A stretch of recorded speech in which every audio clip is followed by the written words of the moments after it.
Christmas is canceled for you, my dad announced at the family gathering, all because I refused to co-sign a $50,000 loan for my sister's boutique. I didn't argue, just nodded, took a deep breath, and left the room. But I could feel everyone's eyes on me, judging me like I was the bad guy. My father's plan to isolate me was already in motion. The first real blow came 2 days later. My landlord, Pete, called, a no-nonsense guy who rarely bothered me unless something was seriously wrong. "Hey, Ethan," he said, voice tense. "I just got a call from someone claiming to be your dad. Said he was worried about you, that you might be in financial trouble. Wanted to confirm you were still paying rent on time." I gripped the edge of my desk, anger flaring. "What did you tell him?" Pete hesitated. "I just said you've always been solid. Never missed a payment, but he kept pushing, asking if you'd been acting weird lately. It was strange." I thanked Pete, but as I hung up, I realized this was worse than I thought. My father wasn't just undermining me with family, he was trying to destabilize my entire life. A few hours later, my boss called. Short, professional, but the undertone was unmistakable. "Ethan, we got a strange call from someone claiming to be a concerned family member. Wanted to give you a heads up. You all right?" I felt the ground shift beneath me. My father was trying to make me look unstable, to cut me off from my support network completely. It was methodical and calculated, but two can play at that game. That night, I sat down at my kitchen table with bank statements, contracts, and printouts. I opened my laptop and drafted a detailed letter to my family. Not an angry rant, but clear facts about what had really happened. I laid out everything: the failed businesses, the manipulation, the pattern of using family as ATMs. I included proof of Chloe's previous bankruptcies and records showing I'd loaned her $15,000 that was never repaid. Then I sent copies to my aunts, uncles, and cousins, the people my father would eventually reach. I included screenshots of his interference attempts and explained why I'd taken these steps. When I hit send, I felt relief and fear. I just declared war. The next morning, my phone absolutely exploded.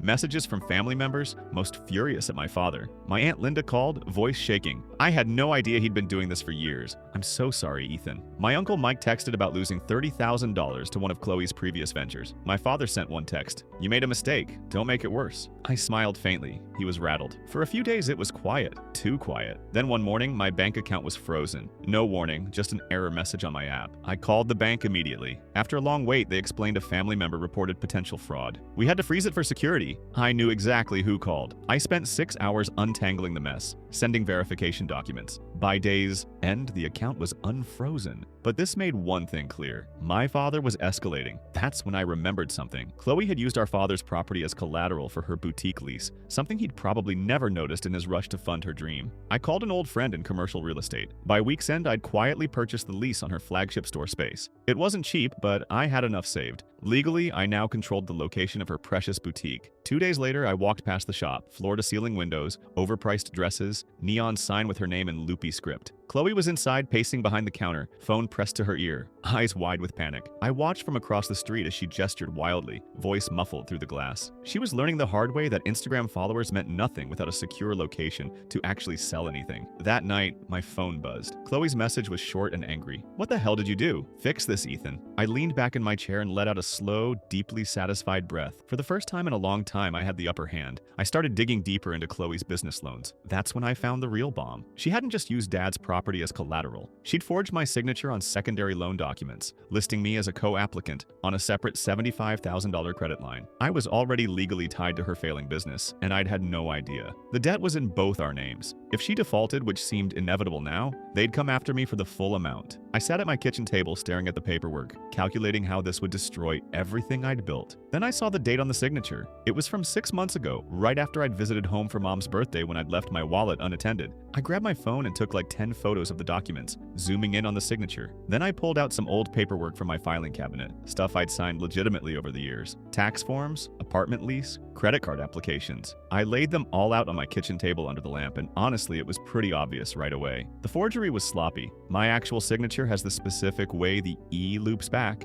and the N at the end of Ethan always slants down. This forged version, the E was too rounded, almost childish looking, and the N went straight across like someone was just trying to copy what they saw without understanding how I actually write. I mean, it was close enough that a bank employee probably wouldn't catch it at first glance, but side by side? No question it was fake. I took photos of the comparison comparison too, making sure to get good lighting so you could see every detail. My hands were actually shaking a little, because this was it. This was proof that Chloe had literally committed fraud using my identity. And it happened during Mom's birthday party 6 months ago. I remembered that weekend clearly now. I'd driven home, stayed in the guest room like always. I'd left my wallet on the nightstand when I went to help Dad with the grill, just sitting there, out in the open. I was gone maybe 20 minutes, and Chloe had been in the house the whole time. She must have gone through it then, pulled out my license, maybe practiced my signature a few times on scrap paper before filling out the loan application. The next morning, I called the lending institution, got transferred around for like 15 minutes before finally reaching their fraud department. "This is Ethan Porter," I said, trying to keep my voice steady. "I need to file a fraud claim on account number." I read off the account number from the paperwork. The woman on the phone, Barbara, she was professional, but you could tell she'd heard this kind of thing before. "Can you describe the nature of the fraud, Mr. Porter?" So I explained everything, how I never applied for this loan, never signed anything, how I only discovered it while reviewing my sister's failed business documents. I told her I had handwriting samples proving the signature wasn't mine, and that I had a witness who saw my sister going through my wallet on the date the application was submitted. Barbara went quiet for a minute, probably typing notes. Then she said, "All right, Mr. Porter, I'm going to need you to submit those handwriting samples and any other documentation you have. We'll also need a formal statement. Are you prepared to potentially pursue this as identity theft?" I didn't hesitate. "Yes, absolutely." She explained the process. They'd freeze any further credit extensions on the account immediately. An investigator would review my claim, compare signatures, possibly interview witnesses. But here's the thing that made my stomach drop. She said the investigation could take 60 to 90 days. And even after all that, I might still be considered liable if they couldn't prove the forgery conclusively enough. "Wait, what?" I said. "I'm showing you proof it's not my signature." "I understand your frustration, Mr. Porter," Barbara replied, her tone sympathetic but firm. "But legally, until our investigation concludes and potentially involves law enforcement, you're still listed as a co-applicant on this account. If payments aren't made during the investigation period, it could still affect your credit. I'd recommend consulting with an attorney." I hung up feeling sick. Even with proof, even with witnesses, I could still get screwed by this. But at least the process was started. At least they'd frozen any additional credit Chloe could access. That afternoon, I called Aunt Linda. She picked up on the second ring, her voice warm like always. "Ethan, sweetheart, how are you holding up? I need to ask you something important," I said, skipping the pleasantries. "At Mom's birthday party 6 months ago, do you remember me leaving my wallet anywhere? Specifically in the guest room?" There was a pause. I could practically hear her thinking. "Oh my God," she said slowly. Yes, I do remember." I went upstairs to grab my sweater from the coat closet, and I walked past the guest room. The door was open and Chloe was in there. She had something in her hands. I thought maybe she was borrowing your phone charger or something. But now that you mention it, what was she holding, Aunt Linda? It looked like a wallet, a brown leather wallet. Yours, right? I let out a breath I didn't know I was holding. "Yeah, that's mine." "Ethan, what's going on? Did she steal from you?" "Worse. She forged my signature on a $75,000 loan application. I'm filing fraud charges." Aunt Linda gasped, like actually gasped. "Oh, honey, I am so sorry. If I'd known, I should have said something to you at the time, but I honestly thought she was just looking for something innocent. You know how Chloe is, always borrowing things without asking. Would you be willing to provide a statement to the bank's fraud investigators? And possibly to the police if it comes to that?" "Absolutely," she said without hesitation. "That girl has gotten away with too much for too long. Your father's enabled her, and look where it's gotten everyone. I'll tell them exactly what I saw."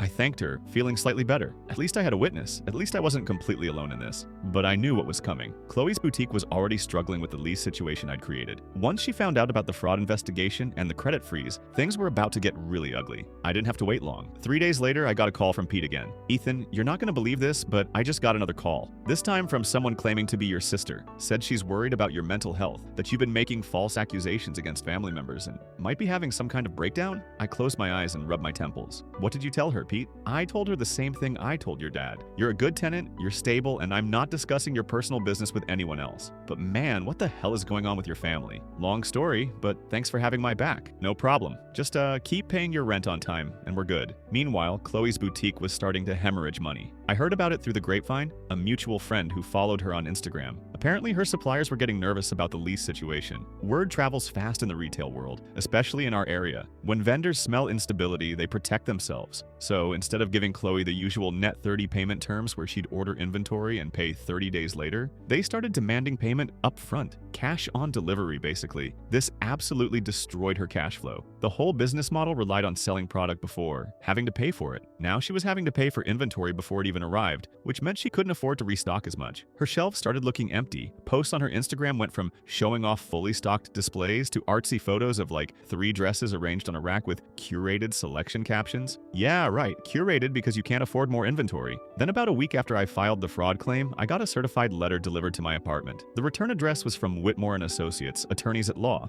I knew immediately it was from my father's lawyer. My hands were surprisingly steady as I signed for it and opened the envelope. The letter was exactly what I expected. Legal letterhead, formal language, and a whole lot of threats. They were accusing me of defamation, claiming that the emails I'd sent to extended family members contained false and malicious statements that damaged Chloe's business reputation. They alleged that my baseless accusations had caused her to lose business relationships and future opportunities. The letter demanded that I send a retraction email to everyone I'd contacted, issue a public apology, and cease and desist all further defamatory communications. Otherwise, they'd pursue legal action, including damages for lost business income. I actually laughed out loud when I read it, like genuinely laughed, because they had no idea what I had. I immediately scanned the letter and emailed it to my own attorney, a guy named David Brennan, who I'd consulted with right after finding the forged documents. David and I had gone to college together, and while we weren't super close, he was a good lawyer and gave me a fair rate. He called me back within 2 hours. "So, your family's going nuclear, huh?" David said, sounding amused. "Looks like it. Okay, here's what we're gonna do. I'm going to draft a response that basically says, bring it. We'll attach copies of the forged loan documents, the bank statements showing Chloe's previous unpaid debts to you, and the fraud claim you filed. We'll make it very clear that any legal action on their part will require discovery, which means all of Chloe's financial records, business dealings, and that little forgery issue will become part of the public court record. Will that actually stop them?" "Oh yeah," David said confidently, "because right now this is a family dispute, messy but private. The moment they file a lawsuit, everything becomes discoverable evidence, including the fact that Chloe committed fraud. No attorney in their right mind would let that happen. This is just posturing, trying to scare you into backing down." David was right. He drafted a response that was professional but firm. Basically, it said that everything in my emails was factually accurate and supported by documentation, that I had evidence of fraud committed by Chloe, and that any defamation lawsuit would result in counterclaims and criminal referrals. We sent it certified mail to Whitmore and Associates. I imagine my father's lawyer reading it and immediately calling my dad to tell him this was a bad idea, because that's exactly what happened. The threatened defamation suit disappeared. No follow-up letter, no filing, nothing. Just silence. But the silence only lasted 2 days before my phone rang at like 9 p.m. It was my father. I almost didn't answer, but something made me pick up. "What?" I said, not bothering with any greeting. "You need to fix this," my father said. His voice was shaking, but it wasn't sadness. It was rage. Pure, barely contained rage. "Fix what?" "The lease, the boutique. Your sister's entire future that you're destroying because you're jealous and petty and..." "Jealous?" I cut him off. "Jealous of what exactly? Her failing business? Her pattern of bankruptcies? Or maybe I'm jealous that she forged my signature and committed fraud?" He was quiet for like 3 seconds. Then he exploded. "That was a misunderstanding. She thought you'd want to help. She was going to tell you. She just committed a felony," I said calmly. "And you know what? I gave her chances. Multiple chances. I loaned her $15,000 that she never paid back. I covered for her when she screwed over Uncle Mike. I kept my mouth shut about her previous business failures, and this is how she repaid me. So no, Dad, I'm not fixing anything." "Then you're no longer part of this family," he said, his voice dropping to something cold and final. "You hear me, Ethan? You're done. No holidays, no gatherings, nothing. You've chosen your path." "Actually, Dad, you chose my path when you decided Chloe's screw-ups were more important than basic honesty. And here's another choice for you. You have 48 hours to make Chloe go to the bank and confess to the forgery. If she doesn't, I'm filing a criminal complaint. I have the evidence, I have witnesses, and I have a timeline. It'll be on her permanent record. Good luck with her business dreams after that." I could hear him breathing hard on the other end. "You wouldn't." "Try me," I said, and hung up. My hands were actually shaking after the call. Not from fear or sadness, but from adrenaline. It felt good, honestly, to finally stop being the one who bent, who accommodated, who sacrificed for family peace. Screw family peace. They'd burned that bridge a long time ago. 48 hours came and went. No confession from Chloe. No contact from my father, just silence. So I waited another day, thinking maybe they needed more time to process or whatever. Still nothing. Fine. They wanted to play it this way. I started preparing the criminal complaint paperwork, but then something unexpected happened. I got a notification from my bank about a large wire transfer. Confused, I logged into my account and saw that someone had deposited $30,000 into my father's checking account. The account I had view-only access to from years ago when I'd helped him set up online banking. He'd never removed my access, probably forgot I even had it. The transfer was labeled Emergency Loan Boutique Support. My father had wired wired Chloe another $30,000 from his retirement account. I sat there staring at the screen, and honestly, I didn't know whether to laugh or feel sorry for the man. He was depleting his entire future to keep Chloe's sinking ship afloat for a few more weeks. It was insane. It was self-destructive, and it told me everything I needed to know about whether they were taking my fraud claims seriously. They weren't. They thought they could just throw money at the problem until I gave up. That $30,000, though, it gave Chloe a lifeline. And you know what she did with it? She threw a grand reopening event for the boutique. I'm not even kidding. I saw it all over social media. Instagram posts with professional photos of the store, all decked out with balloons, champagne, models wearing her dresses, the whole 9 yards. The captions were all about overcoming adversity and rising above negativity, and when people try to tear you down, build yourself up higher. There were even a few posts that didn't mention me by name, but clearly implied that a jealous family member had tried to sabotage her. Stuff like, some people can't stand to see others succeed, and families should support each other, not tear each other down. The comment section was full of people supporting her, calling her strong and brave and inspirational. My phone started blowing up within hours. Texts from extended family members, old friends, even some people from high school I hadn't talked to in years. Some messages were supportive of me. Hey man, saw your sister's post, that's messed up. But others were accusatory. How could you do this to your own sister? She's just trying to follow her dreams and you're trying to ruin her. Jealousy is a disease, get well soon. That last one really pissed me off. I wanted to respond to every single person, explain the whole situation, show them the forged documents. But David had advised me against it. Don't engage, he'd said. Anything you say can be twisted. Let them think what they want. The truth will come out eventually. So I gritted my teeth and stayed silent. But I did screenshot every single post Chloe made about her success and her overcoming adversity. I added them all to my evidence file. Because here's the thing, if she was claiming to be a victim of my jealousy and sabotage, but she was also throwing expensive parties and acting like her business was thriving,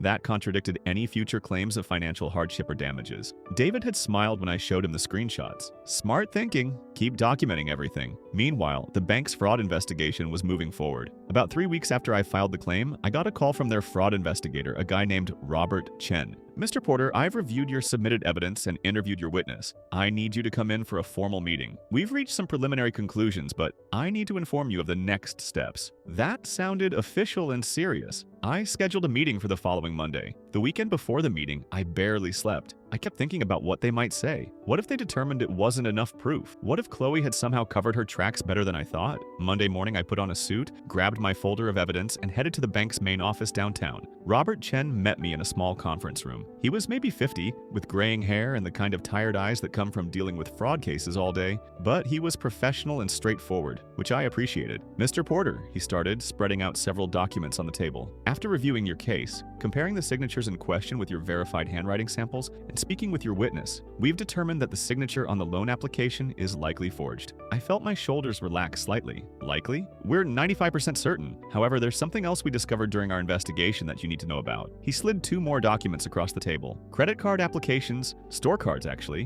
one for a high-end department store, one for an electronics retailer. Both had my name on them. Both had signatures that didn't match my actual signature. My stomach dropped. She opened credit cards in my name too? It appears so. The applications were submitted within 2 weeks of each other about 5 months ago. Combined, they have an outstanding balance of approximately $8,000. I felt like I might throw up. How did I not know about this? The billing addresses were changed to a P.O. box. The statements never came to your residence. This is actually a common tactic in identity theft cases. Robert Chen's expression was sympathetic but professional. The good news is that we have more than enough evidence now to proceed with removing you from all fraudulent accounts. The bad news is that we need you to formally accuse someone. We need you to name your sister specifically as the person who committed this fraud. Are you prepared to do that? I looked at the forged credit card applications, at the signature that looked almost like mine but wasn't, at the $8,000 in charges that I'd never made, clothes from the boutique, a laptop, a printer, a professional camera, all business expenses that Chloe had charged to cards in my name. Yes, I said firmly. I'm prepared to name her. Chloe Porter is the person who forged my signature and opened these accounts without my knowledge or permission. Robert nodded and made notes. All right, we're going to remove you from all fraudulent accounts effective immediately. However, this triggers our legal obligation to report the fraud to law enforcement. The credit card companies will also be notified, and they'll likely pursue their own investigation. Your sister will be contacted about the fraud findings, and collection actions will be initiated against her specifically. Do you understand that this may result in criminal charges against her? I understand. And you're prepared for the family implications of this action. I thought about my father's cold voice telling me I was no longer a part of the family, about Chloe's social media posts painting me as the villain, about years of being taken advantage of, loaned money never repaid, and finally, literal identity theft. Yeah, I said, I'm prepared. We spent the next hour going through paperwork. I signed affidavits, provided additional documentation, and gave a detailed timeline of events. Robert explained that the bank would handle notifying Chloe and that I should expect things to escalate quickly once she learned that her fraud had been officially confirmed. He wasn't wrong. Within a week, Chloe received official notification that the $75,000 credit line was being called in full, immediately due to fraud findings. The entire balance was now solely her responsibility with no co-applicant to share the burden. I found out about her reaction through Aunt Linda, who apparently got a hysterical phone call. She was screaming, Aunt Linda told me over coffee, absolutely screaming about how you'd ruined her life, how she was going to lose everything. I tried to talk sense into her, explain that what she did was illegal, but she just kept saying it was a misunderstanding and that you were being cruel. Did Dad call you too? Oh yes. He tried to convince me to call you and persuade you to fix this. I told him absolutely not. I told him that Chloe committed fraud and needs to face consequences. He actually accused me of choosing sides. I'm sorry you got dragged into this. Don't be, Aunt Linda said firmly. I'm proud of you for standing up for yourself. This family has enabled Chloe for too long. That evening, my phone rang. Unknown number, but I answered anyway. Ethan? It was Chloe's voice, but it sounded wrong. Thick with tears, shaky, desperate. Ethan, please, you have to help me. No, I said simply. Please, the bank is calling in the whole loan. I don't have $75,000. I'll lose the boutique. I'll lose everything. Just tell them it was a misunderstanding. It wasn't a misunderstanding, Chloe. You forged my signature on multiple documents. You stole my identity. I didn't steal it.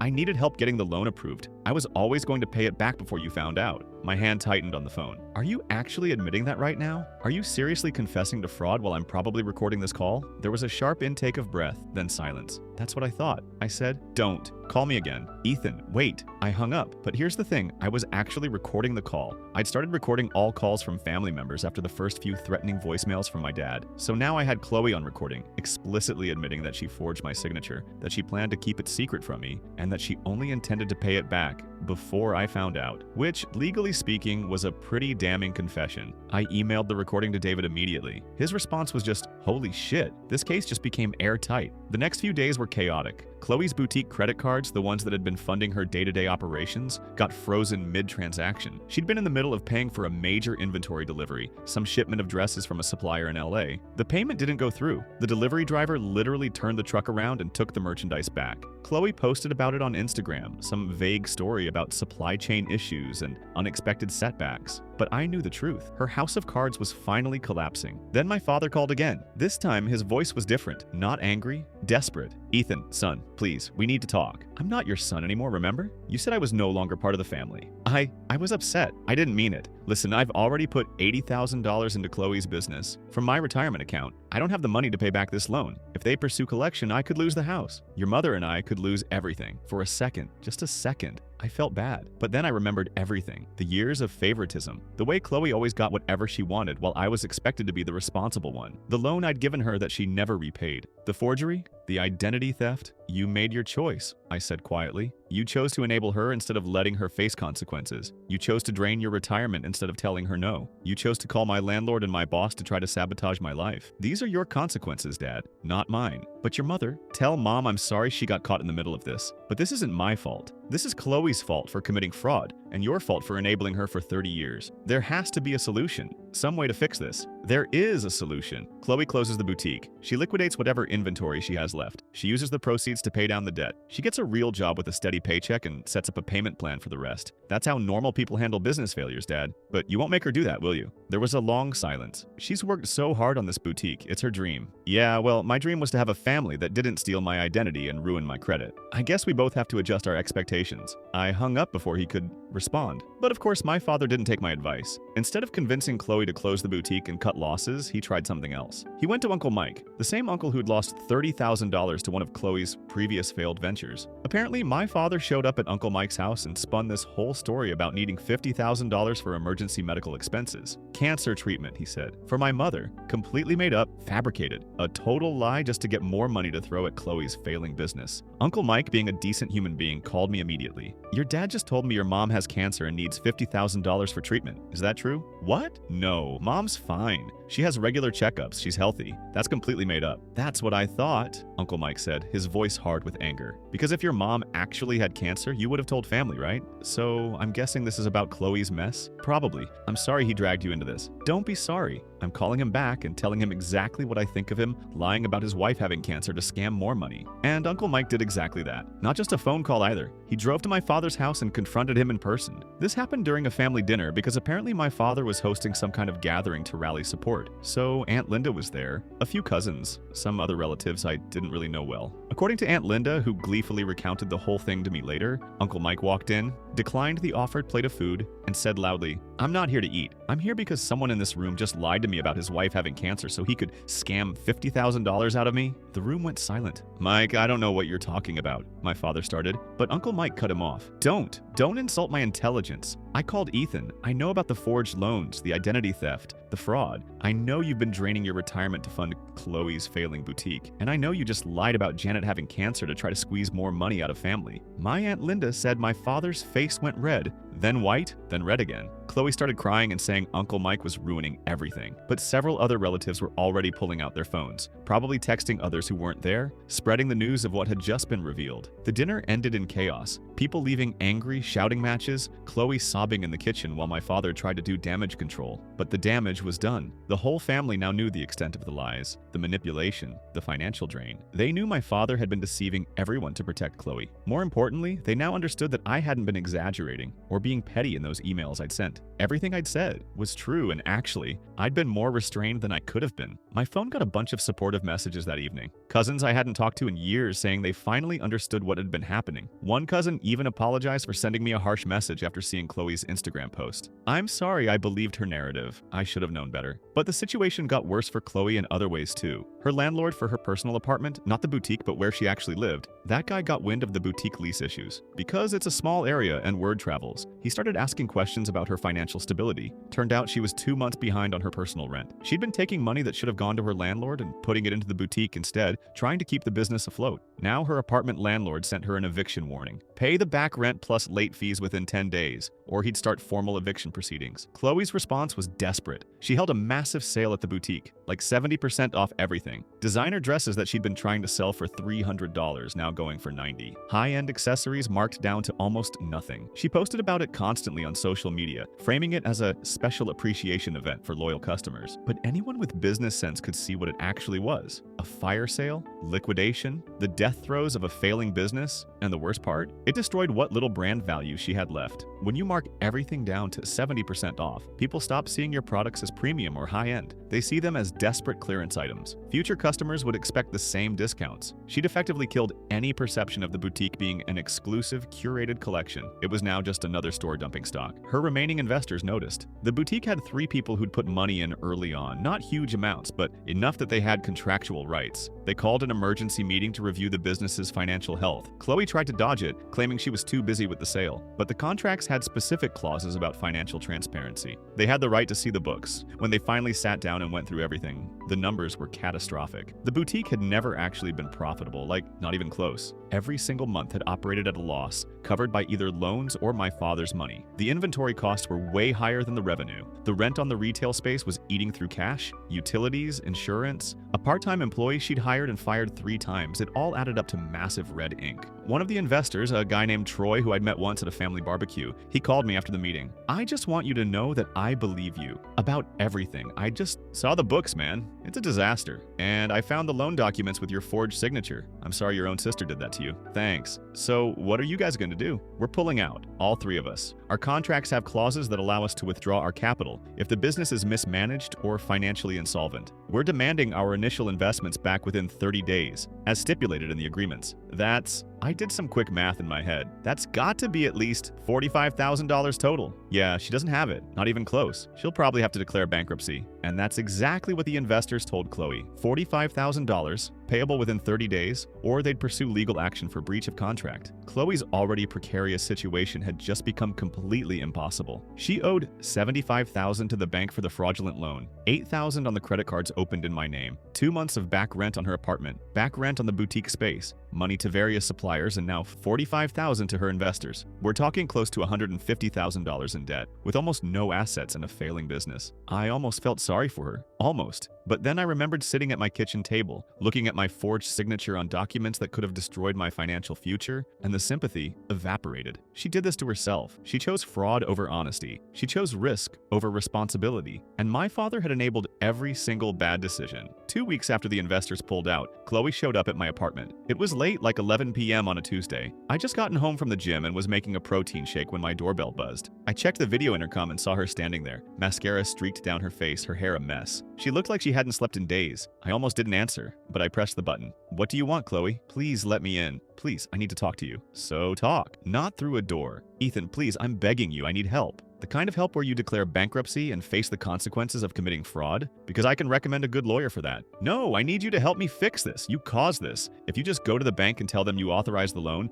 all of this goes away." I couldn't help but laugh, like actually laugh. The audacity was almost impressive. "Chloe, I'm not committing fraud to cover up your fraud. That's insane. It's not fraud if you say you gave me permission. Except I didn't give you permission. You stole my wallet and forged my signature. That's identity theft. I made a mistake. I'm admitting it was wrong, okay? But you could fix this and you're choosing not to. You've always wanted a kid anyway." "Wait, what? What did you just say?" "You've always wanted a family, right? Always talking about having kids someday? Well, I'm your sister, I'm your family, and you're letting me drown. That's not even remotely the same thing, Chloe. That doesn't make any sense." She was spiraling, I could tell. Her voice was getting higher, more desperate. "Please, I'm going to lose everything. The boutique, my apartment, my whole future. Don't you care? Doesn't family mean anything to you? Family means not stealing your brother's identity. Family means not lying and manipulating and committing crimes. You made your choices. Fine, be that way. But when I declare bankruptcy, when I have nothing, when my life is ruined, remember that you could have helped and you chose not to. You're dead to me, Ethan. Do you hear me? Dead." She was yelling now, her voice echoing in the hallway.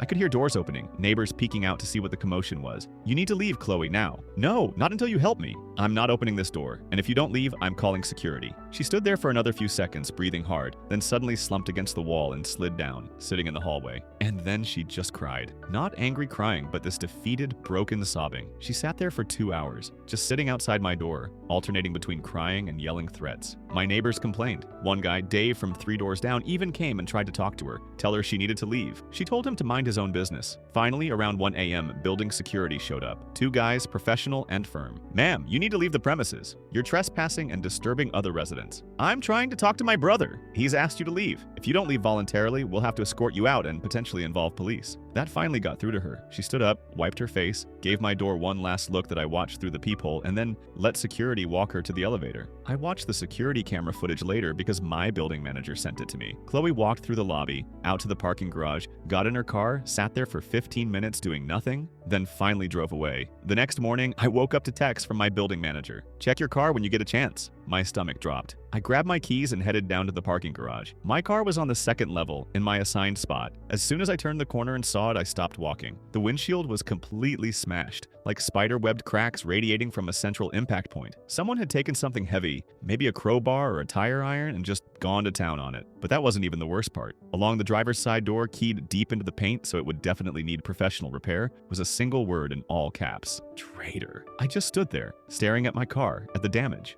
That was going to cost thousands to repair, and I felt nothing. No anger, no shock, just a kind of tired acceptance. Of course she did this. Of course this is how she'd respond. I pulled out my phone and called building security. "Hey, it's Ethan Porter in 3B. I need to file a report about vandalism to my vehicle. Also, can you pull last night's parking garage security footage?" The security footage showed Chloe's car entering the parking garage at 3:17 a.m. She parked, got out, and walked directly to my car with something in her hand. The footage was grainy, but you could clearly see her swing the object at my windshield multiple times. Then she took what looked like keys and carved into the side of the car. 7 minutes total. Then she got back in her car and left. Her license plate was clearly visible in multiple frames. I filed a vandalism report with the police and provided the security footage to my insurance company. The responding officer took one look at the footage and said, "We'll need to follow up with her. This is pretty clear-cut property destruction." "She's my sister," I said. "I know, but that doesn't make it legal to destroy your property. We'll be in contact." My insurance agent was sympathetic but firm about needing the police report for the claim. "This is going to be expensive to fix. That windshield alone is probably $1,500, and the paintwork could be $2,000 or $3,000. At least you have good coverage." I thanked her and went back upstairs, mentally adding vandalism to the list of things Chloe had done to me. Later that day, my phone rang. Unknown number again, but this time I let it go to voicemail. Then I listened to the message. It was my father. "Ethan, we need to talk. I'm coming to your apartment tonight. We're going to settle this like adults. No asking,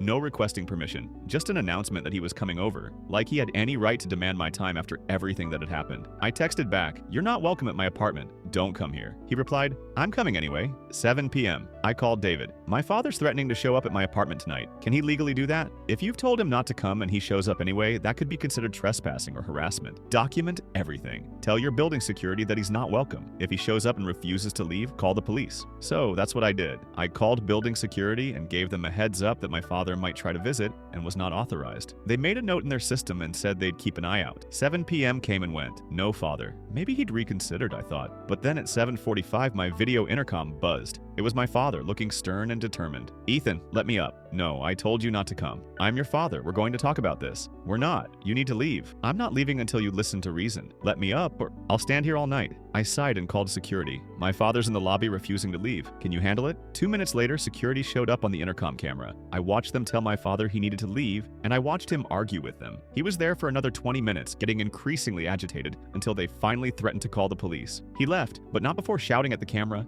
"You're destroying this family, Ethan, all because you're too selfish to help your own sister. This is on you." I saved the footage. The next day, I got a call from my father's attorney, Whitmore, again, but this time, the tone was very different. "Mr. Porter, I'm calling to present you with a settlement offer from your father." "A settlement offer for what?" "He'd like to offer you $10,000 in cash if you'll agree to sign a statement saying the loan was authorized and you were aware of it. Essentially, you'd be agreeing it was a misunderstanding rather than fraud." I couldn't believe what I was hearing. "You're asking me to lie under oath and commit fraud myself to cover up my sister's fraud? We're asking you to reconsider your position in light of a generous financial offer that would—" "No, absolutely not. And you can tell my father that not only am I refusing this insulting offer, but I'm also documenting this attempt to have me commit fraud and obstruct justice. Have a good day." I hung up and immediately called David to tell him about the offer. He was quiet for a moment, then said, "That was incredibly stupid of them.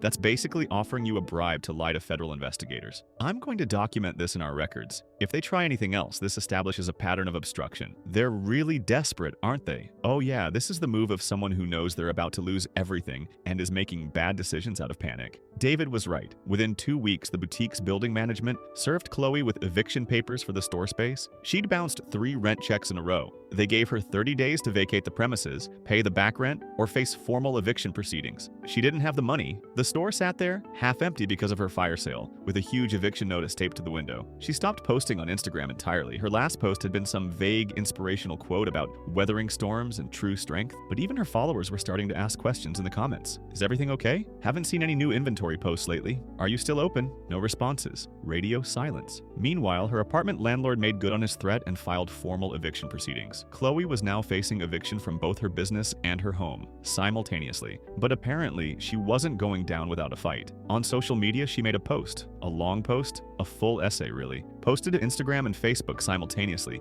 detailing her version of events. According to her narrative, I was a jealous older brother who'd always resented her success. She claimed I'd sabotaged her business out of spite, that I'd manufactured the fraud accusations to ruin her reputation. She said the forged signatures were actually from a joint account she and I had supposedly agreed to, and that I was now lying about it to hurt her. She painted herself as a struggling entrepreneur being torn down by a vindictive family member who couldn't handle her success. The post included photos of the boutique in its prime, and screenshots of positive customer reviews, and even some manipulated text messages that supposedly showed me supporting her business. Except I'd never sent those texts. They were either fabricated or taken completely out of context. The post went viral within her circle. Hundreds of shares, thousands of comments. Most people who didn't know the full story believed her. Some of my own extended family members who I hadn't sent the original email to, they saw her post and reached out to me asking if it was true, asking how I could do this to my sister. I showed the post to David. Can I sue her for defamation? She's literally lying about me committing fraud. You could, but here's the thing. That would require you to engage in another legal battle, spend more money,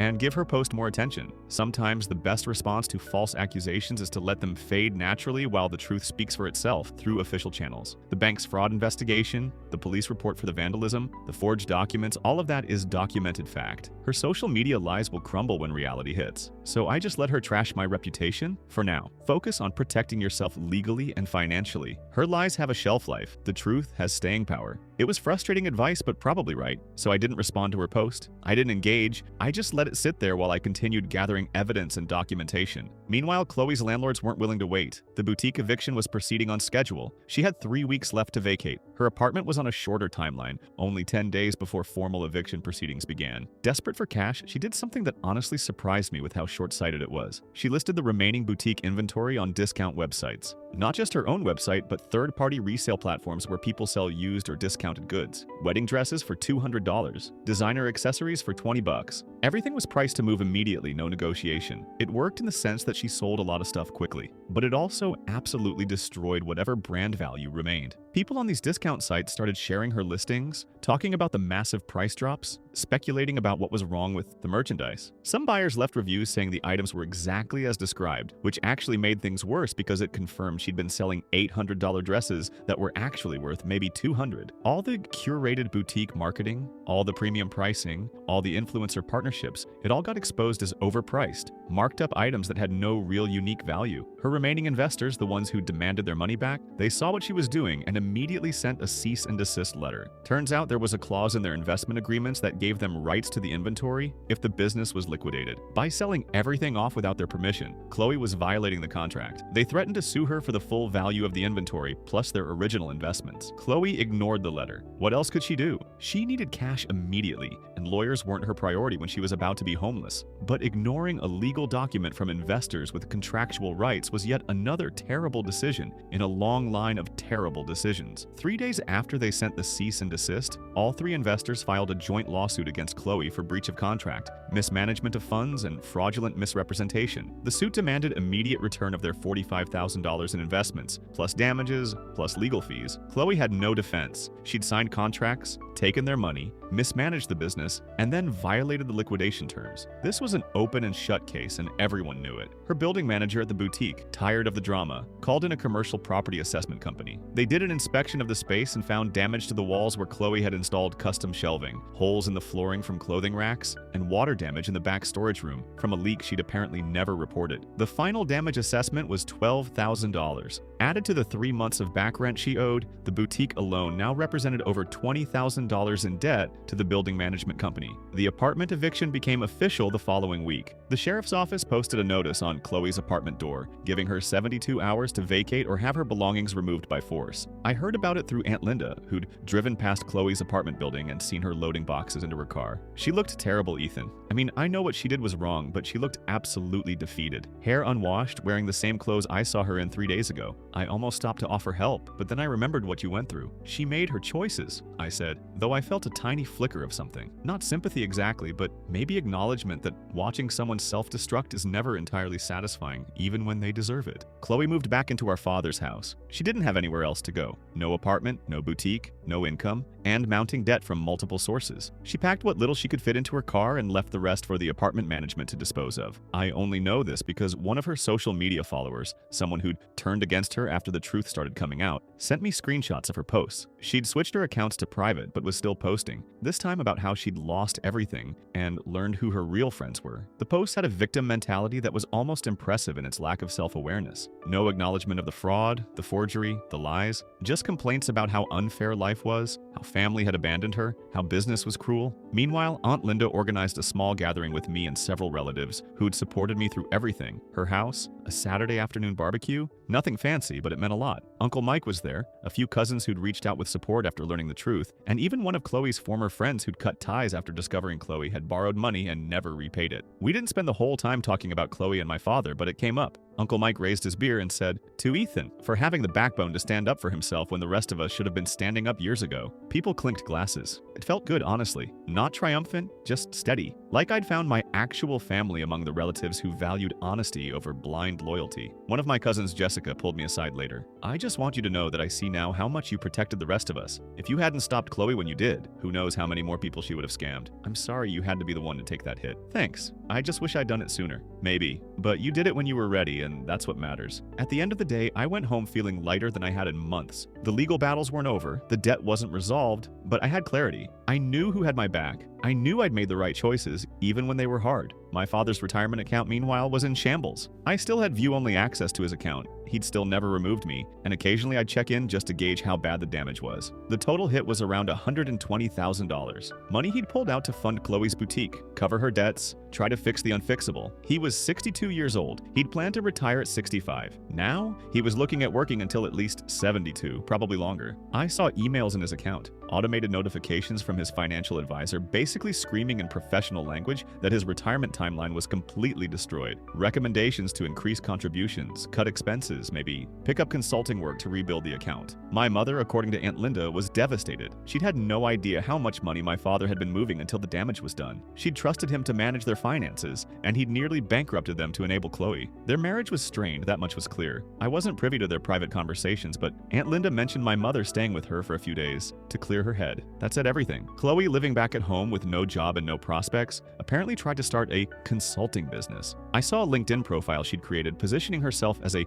retail boutique consultant with expertise in brand development and inventory management. The irony was almost funny. She was trying to advise other boutique owners on how to run successful businesses when her own had crashed and burned spectacularly, leaving a trail of debt and legal issues. Unsurprisingly, she couldn't find any clients. No one wanted advice from someone whose business had failed so publicly, whose fraud had become local news after the investor's lawsuit was filed. A quick Google search of her name brought up articles about the lawsuit, the eviction, the fraud investigation. Her reputation was destroyed beyond repair. Every potential client would do basic due diligence and find the disaster. The consulting business idea died within 2 weeks of posting the LinkedIn profile. No clients, no income, no future in that direction. Around this time, the bank's final fraud investigation concluded. Robert Chen called me with the results. "Mr. Porter, the investigation is complete. We've determined conclusively that your signatures on all disputed documents were forged. We've permanently removed you from all debt obligations associated with these accounts. Your credit report will be updated to remove any negative marks related to these fraudulent accounts. Additionally, we've begun collection proceedings solely against your sister for the full amount of the fraudulent loan, which currently stands at $75,000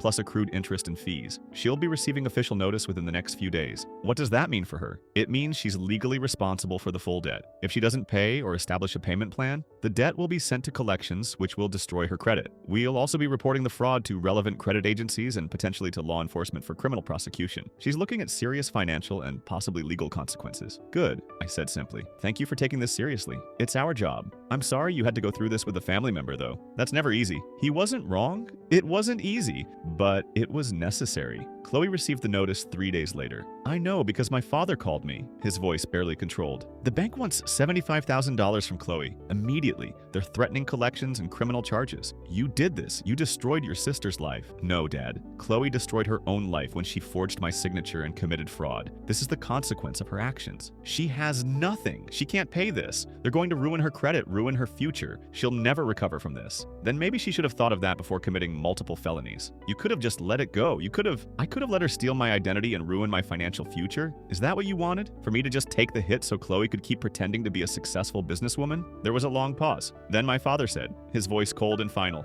"I hope you're happy now. I hope destroying your sister's life was worth it. Don't ever contact this family again." And he hung up. I sat there holding my phone, waiting to feel something. Guilt, maybe. Sadness, regret. But mostly I just felt tired. Tired of the manipulation, the guilt trips, the endless cycle of Chloe creating disasters and everyone else being expected to clean them up. I got a final text from my father 3 days later. Just one line. "I hope you're happy now." No context, No explanation, just that one sentence dripping with bitterness and blame. I read it once, then I deleted it. I didn't respond. There was nothing left to say. My father had made his choices, Chloe had made hers, and I'd made mine. The difference was, I could live with mine. A month passed. The boutique space sat empty, a "for lease" sign in the window where Chloe's name had once been displayed in neon. The apartment she'd lived in had a new tenant. The investor's lawsuit was moving forward. With Chloe's lawyers, my father had hired her lawyers he couldn't afford, filing for extensions and delays, but everyone knew the outcome was inevitable. The bank's collection proceedings had officially begun. Chloe's credit was destroyed. She couldn't get a car loan, a credit card, probably couldn't even rent an apartment if she tried. She was functionally frozen out of normal financial life. I ran into one of her former friends at a grocery store. The woman recognized me and came over hesitant. "Ethan, hi, I just wanted to say, I saw what happened with Chloe and the fraud. I'm sorry you went through that, and I'm sorry I didn't see it sooner. She borrowed $3,000 from me 2 years ago for what she said was a family emergency. Never paid it back. I should have warned you. It's not your fault," I said. She was good at manipulating people. She really was. I heard she's applying for retail jobs now, like regular employee positions at department stores. Can't get hired anywhere because of her record, though. Yeah, that sounds about right.